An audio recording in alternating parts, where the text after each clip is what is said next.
Hello everybody, this is Kay from Canyon Shadowing, and this is my top 10 favorite Hoenn Pokemon. Starting up the list at number 10 is Sableye. Now at first I wasn't too fond of Sableye. It wasn't that I disliked them, it was more that I was just indifferent towards them. But after seeing them in the Mystery Dungeon series specifically, my fondness for them grew, if only a little bit. At the time, that is to say as time grew on, I started liking them more and more, especially when they started to appear in the anime a bit more. And it just grew from there. I started to change my opinion of them.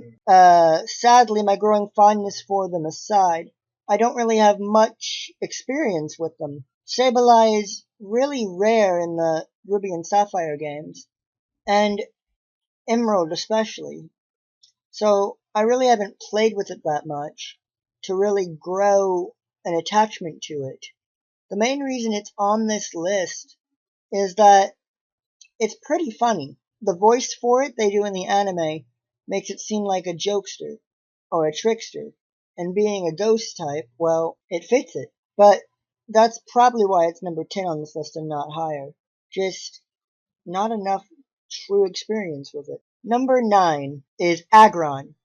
Now, Aggron was actually in my first playthrough of Pokemon Emerald. I raised it from a Aron and found them to be very dependable. It was one of the few Pokemon that I raised to level 100, and it helped me beat the Elite Four numerous times. It was actually hilarious, because I would just one-shot Elite Four members by teaching Aggron Thunderbolt, Hyper Beam, and several other interesting moves. But the more I trained with it, the more I liked it, and thus it found its way onto my favorites.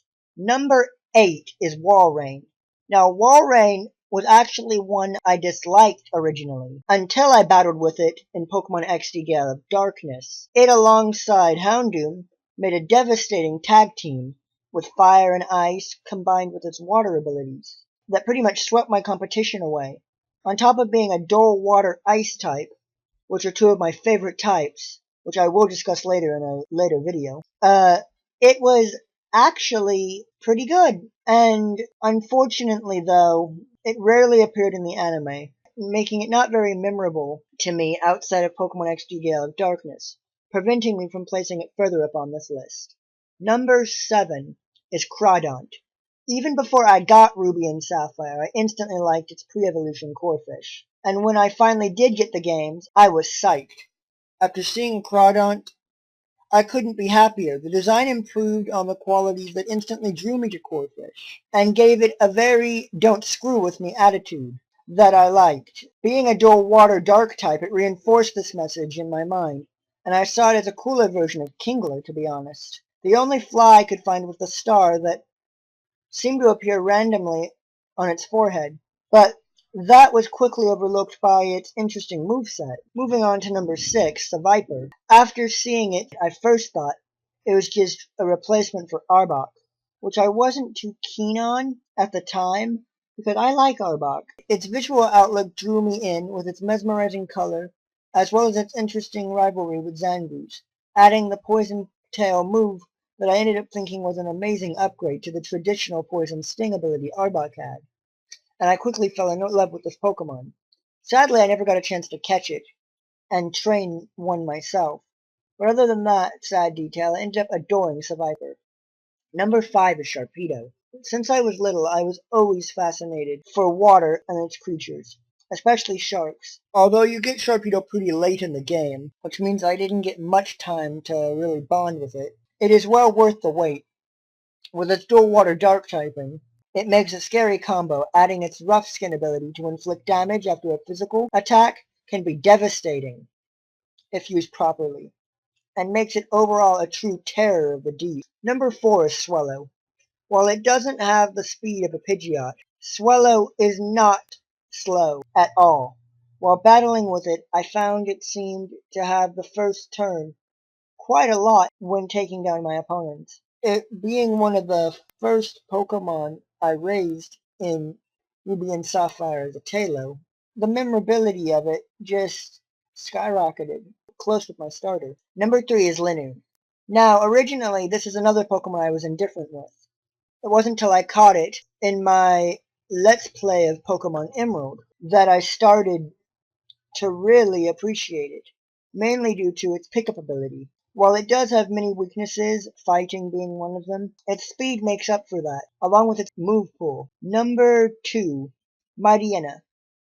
Now Mightyena, being immune to psychic attacks and possessing the Intimidate ability, makes it extremely annoying to battle. But those moves that make it annoying to battle against make it wonderful to battle with, and it becomes even more powerful when you take into account its high attack stat and decent speed. I loved firing shadow balls and hyper beams, wrecking many enemies in my way, adding in the fact that it was one of the first Pokemon you can catch in Hoenn, much like Tailo. I bonded with my Poochyena rather quickly, and when it evolved into Mightyena, I was overjoyed, allowing me to bond with it rather quickly. Ultimately, I battled with it against Drake, and it ended up kicking his ass. So I really ended up adoring Mightyena as my number 1 top favorite Hoenn Pokemon, and possibly my most favorite Pokemon of all time, Swampert, which I've said multiple times. I've always liked water Pokemon, and when Hoenn came around, I chose Mudkip as my starter, naturally, and I'm glad I did.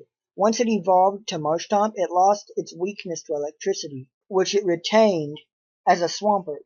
On top of being able to learn one of my favorite moves, Hydro Cannon, Swampert can outclass Blaziken with a well-timed water attack, while blasting back Sceptile with an Ice Beam or Blizzard attack, which are fairly easy to get, covering its major weaknesses to grass fairly easily.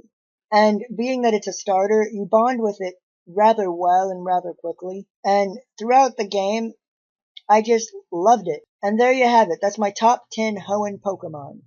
Well, I hope you guys look forward to my next list, which will be my top 10 least favorite Hoenn. And I'll see you all next time. This has been Kid from Canyon Shadowing. Later.